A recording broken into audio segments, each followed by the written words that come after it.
bumi bertuah ini, lahirnya sebuah jiwa yang merdeka. Jiwa yang tak pernah tunduk kepada penjajah. Jiwa yang bangkit menuntut kebebasan. Ramai orang tahu Malaysia sudah merdeka. Setiap tahun kita akan sambut pada 31 Ogos.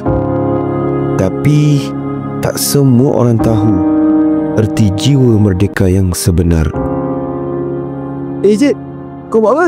Tak ada apa, main game je. Jit, jom tolong kau sendiri sekejap. Alah kau ni, pasal dia banyak-banyak pun bukan boleh ubah negara boy.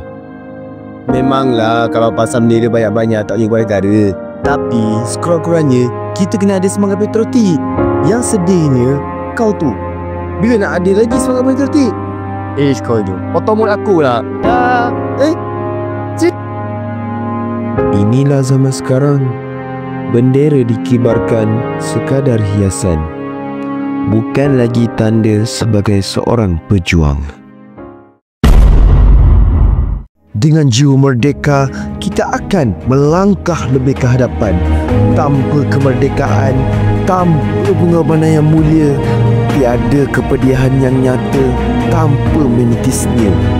Titisan darah ke atas tanah keramat ini, biar sakit tugasan yang kita rasa, biar nyawa jadi taruhan, biar kita terus berjuang demi kebebasan. Malaysia Madani, rakyat disantuni.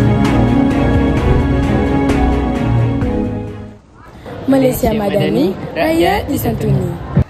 Malaysia Madani, rakyat disantuni. Timur, barat, selatan dan utara.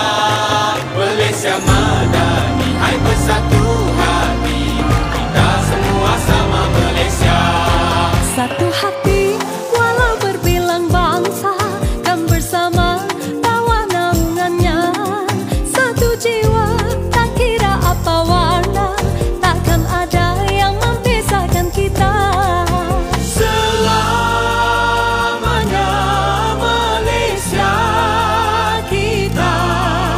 Melayu, Cina, India, Iban, Kadasan kita sejiwa.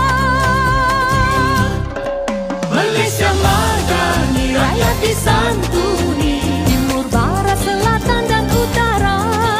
Malaysia Madani, hai bersatu hati. Kita semua sama Malaysia. Malaysia Madani, rakyat disantuni. Satukan rasa demi negara. Malaysia Madani, hai bersatu hati. Kita semua sama Malaysia. Berdiri megah, selamanya kita bersama. Warisan takkan binasa. Setia gagah bersama kita merdeka. Kita semua anak Malaysia. Selamanya Malaysia Kita Melayu, Cina, India, Iban, Kadasan kita sejiwa. Malaysia Madani, rakyat disantuni.